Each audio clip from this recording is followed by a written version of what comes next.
jy al ooit gewonder oor Jesus se aankondiging van die aangename jaar van die Here?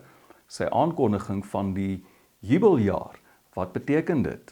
En ek gaan vir jou hierdie gedeelte lees in Lukas hoofstuk 4 vers 17 tot 21 in die Afrikaanse ou vertaling. En dit lees soos volg. En die boek van die profeet Jesaja is aan hom, dis Jesus, oorhandig. En toe hy die boek oopmaak, kry hy die plek waar geskrywe is, die Gees van die Here is op my, omdat hy my gesalf het om die evangelie aan die armes te bring. Hy het my gestuur om die wat verbryseld van hart is te genees, om aan gevangenes vrylating te verkondig en aan blindes herstel van gesig, om die wat gebroke is in vryheid weg te stuur, om die aangename jaar van die Here aan te kondig. Daar is die kern van ons skrifgedeelte, om die aangename jaar van die Here aan te kondig. Dan vers 20, en nadat hy die boek toegemaak en aan die dienaar teruggegee het, gaan hy sit, en die oë van almal in die sinagoge was op hom gefestig. Toe begin hy vir hulle te sê, vandag is hierdie skrif in julle ore vervul. So ek praat met jou oor die jubeljaar, of jubeljaar. Nou, nadat Johannes die Doper Jesus in die Jordaanrivier gedoop het, het die Heilige Gees op Jesus neergedaal. God salf sy diensknegt met die Heilige Gees en met krag. Jesus is inderdaad die gesalfde van die Here. Hy is die Messias, die gesalfde. Hy is inderdaad die Messias. En dan dryf die Heilige Gees Jesus in die woestyn in, om in 'n direkte konfrontasie. Hy stuur Jesus in die woestyn in vir 'n direkte konfrontasie met die een wie hierdie wêreld in sy mag het, naamlik Satan, naamlik die duiwel self. En oor 'n periode van 40 dae word Jesus 3 keer, nie deur demone nie, maar deur die duiwel self, deur Satan self, die vader van die leuns self, versoek, en Jesus oorwin hom. En dan, vol van die Heilige Gees, keer Jesus terug na sy tuisdorp Nasaret. En op die Sabbatdag, soos dit sy gewoonte was, woon hy 'n diens in die sinagoge by. En tydens die diens staan Jesus op. Volgens die gebruik van daardie tyd het dit beteken dat hy die skriflesing vir die dag wil doen. Die dienaar van die sinagoge oorhandig dan aan hom die boekrol van Jesaja. Jesus rol dit oop tot by Jesaja 61. En dan lees hy hierdie wonderlike profesie van Jesaja. Nadat hy dit gelees het, nou moet jy onthou dat hulle in daardie tyd het jou leraar nie gestaan en mense geleer nie. Jou leraar het gewoonlik gaan sit wanneer hy die mense wil leer. So nadat Jesus hierdie profesie gelees het, gaan sit hy. En dit was 'n aanduiding dat hy nou iets oor hierdie skrifgedeelte wil sê. En terwyl al die oë in die sinagoge op hom gerig is, kondig Jesus aan, vandag is hierdie skrif in julle ore vervul. Jesaja 61 is 'n profesie aangaande die Messias. So wat Jesus aankondig is, hierdie profesie van Jesaja aangaande die Messias, wel die Messias het gekom, die Messias is hier, Hierdie woord is vandag in julle ore vervul. Ek is die Messias. Nou hierdie selfde profesie, Jesaja 61, sê vir ons wat die program van die Messias is. Met ander woorde, wat kom die Messias doen? Wat is op sy program? En is veelzeggend dat Jesus nie Jesaja se volle profesie hier aanhaal nie. Die Messias kom om die aangename jaar van die Here aan te kondig, maar dis waar Jesus stop. Hy gaan nie verder nie. Jesaja se profesie gaan verder. Jesaja se profesie sê om die aangename jaar van die Here aan te kondig en 'n dag van die wraak van onsse God. So Jesus kondig die aangename jaar van die Here aan, maar hy kondig nog nie die dag van God se wraak aan nie. Die dag van God se wraak het nog nie gekom nie. Dit sal kom, die dag van God se wraak sal kom wanneer Jesus weer kom, om as regter hierdie wêreld te oordeel.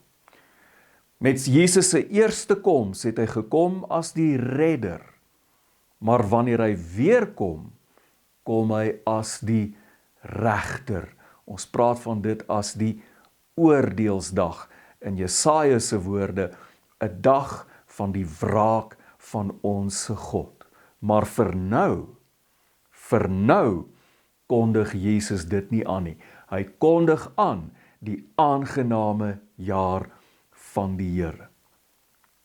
Wat is hierdie aangename jaar van die Here? Ook bekend as die jubeljaar. En ons lees daarvan in die Ou Testament, in Levitikus hoofstuk 25. En ek haal vir jou net een vers aan, vers 10. En julle moet die 50ste jaar heilig en 'n vrylating in die land uitroep aan al sy bewoners. Dit moet vir julle 'n jubeljaar wees. So elke 50ste jaar moes die Israeliete 'n jubeljaar vier.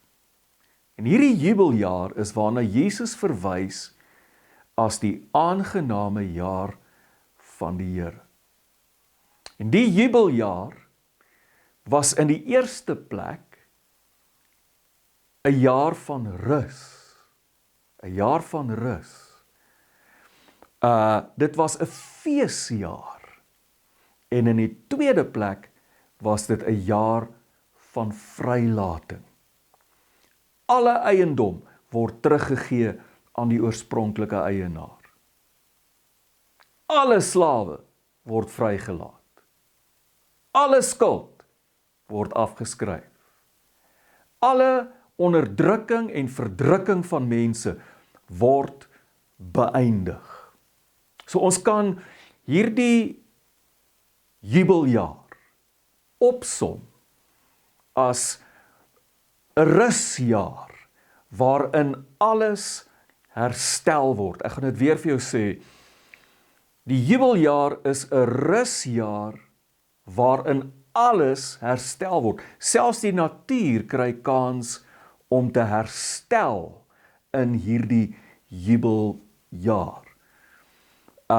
Nou,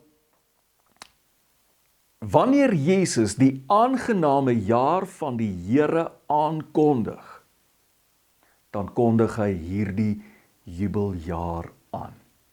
Maar omdat ons hier te doen het met die begin van die messiaanse tydperk, moet jy nie aan die aangename jaar of jubeljaar dink as net 365 dae nie.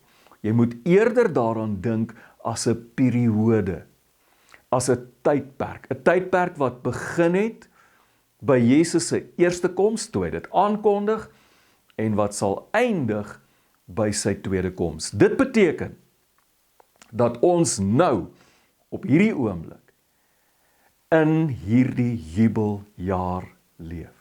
Dat ons op die oomblik in die genadejaar van die Here leef. Ons leef nou in die tydperk van rus, van absolute, totale vergifnis en van herstel. Nou is die vraag, vir wie word hierdie jaar aangekondig? Vir wie kondig Jesus die aangename jaar van die Here aan? Wie is die mense wat baat vind by hierdie aankondiging van Jesus? Nou, jy moet baie mooi hoor wat sê Jesus. Hoor mooi, hy sê, die Gees van die Here is op my, omdat hy my gesalf het, om die evangelie aan die armes te bring. Daar het jy hom. Wie is die mense aan wie hierdie aankondiging gedoen word? Wie is die mense wat baat vind by Jesus se aankondiging?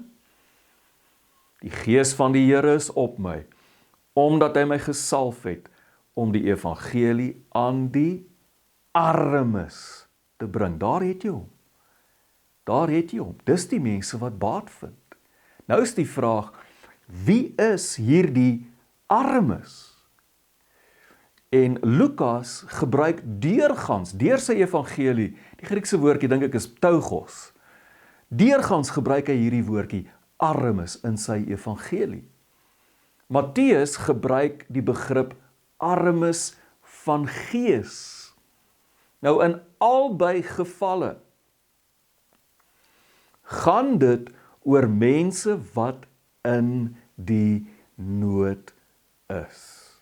Hierdie is mense wat swaar kry en wat lyding ervaar in hierdie wêreld. Hierdie is mense wat nood het as gevolg van onderdrukking, as gevolg van verdrukking, en dis mense wat swaar kry. Dis mense wat lyding ervaar.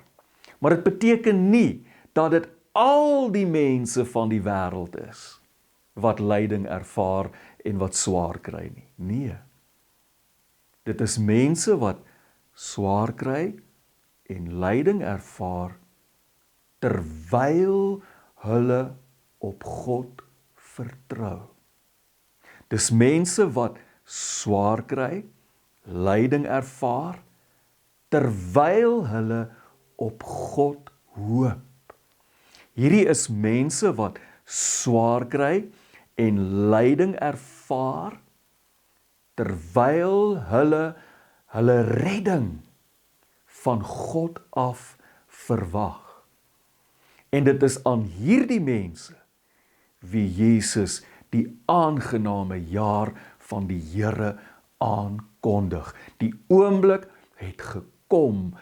So Jesus kondig die aangename jaar van die Here aan. Dit beteken, al hulle skuld word afgeskryf. En saam met al die skuld wat afgeskryf word,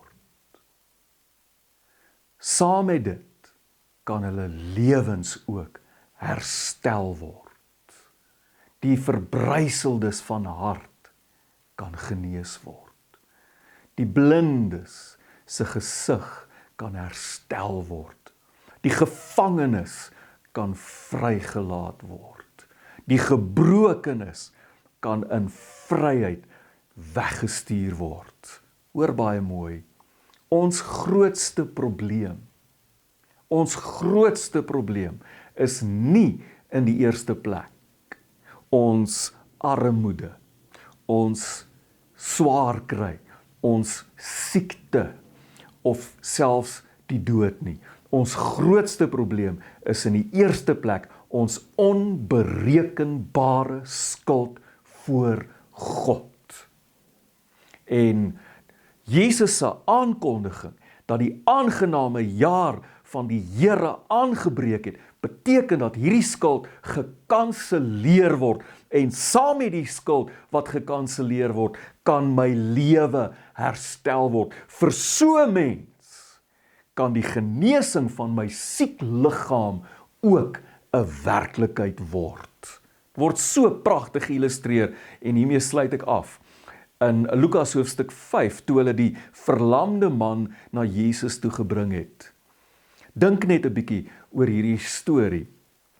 Hulle bring hierdie verlamde man, daar's soveel mense, dat hulle nie naby aan Jesus kan kom nie, maar hulle maak 'n plan, en hulle besluit om die man bo van die dak af, die dakteëls weg te skuif, en hom van bo af neer te laat, op sy slaapmat, neer te laat voor Jesus. En jy moet die geloof sien, en dit kom weer terug by dit. Hierdie is mense wat swaar kry. Hierdie is 'n verlamde man, hy kry swaar, hy is siek, maar sy verwagting, hulle kom na Jesus toe. Sy verwagting is van God, sy hoop is op God. En wat gebeur? Mense sou verwag dat Jesus vir hom dadelik sal sê, want dit is sy behoefte, dis sy nood. Staan op en loop. Maar dis nie wat Jesus doen nie. Wat doen Jesus? Die aangename jaar van die Here het aangebreek. Die jubeljaar is hier. Jou skuld word afgeskryf. En dis presies wat Jesus doen. Hy sê vir hierdie verlamde man, voor hy enigiets doen, sê vir hom, jou sondes word jou vergewe. Jy is vry. En dan, net so maklik as wat Jesus sy sonde vergewe het, hom vrygespreek het, net so maklik, sê Jesus vir hom, staan op en loop, en kom daar herstel in sy lewe. Ek som op, ons leef op die oomblik in die aangename jaar van die Here. Vir ons wat swaar kry, wat ly in hierdie wêreld, wat soms baie siek word, wat al hierdie dinge in die gesig staar, armoede, broodgebrek ly. Ons wat swaar kry, maar ons hoop is op God.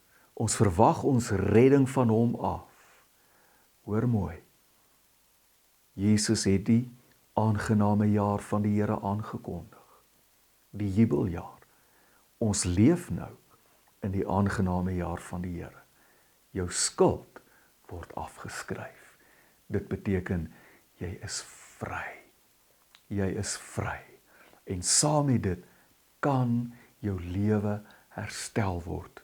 Let asseblief op, dit beteken nie dat hierdie verlamde man lam was as gevolg van 'n spesifieke sonde in sy lewe nie. Nee.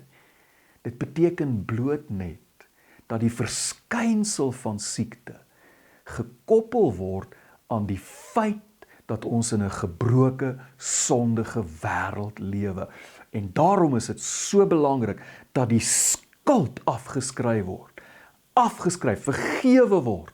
Dat ons vry is van dit. En die oomblik wat dit gebeur, kan my lewe herstel word. Kan ek selfs genesing in my siek liggaam ervaar. En hierdie is een van die belangrikste basisse vir goddelike genesing. Ons leef nou in die aangename jaar van die Here. Jy wat broodgebrek het, as jou skuld afgeskryf is, jy's vergewe, jy's vry, dan kan jou lewe herstel word. Dan kan daar ook weer kos op jou tafel kom, in die naam van die Here. Die Gees van die Here is op my, omdat hy my gesalf het, om die evangelie aan die armes te bring. Hy het my gestuur, om die wat verbryseld van hart is te genees, om vir gevangenes vrylating aan te kondig, en aan blindes herstel van gesig, om die wat gebroke is, in vryheid weg te stuur en om die aangename jaar van die Here aan te kondig. Dis jubeljaar, dis feesjaar, dis rusjaar, dis hersteljaar.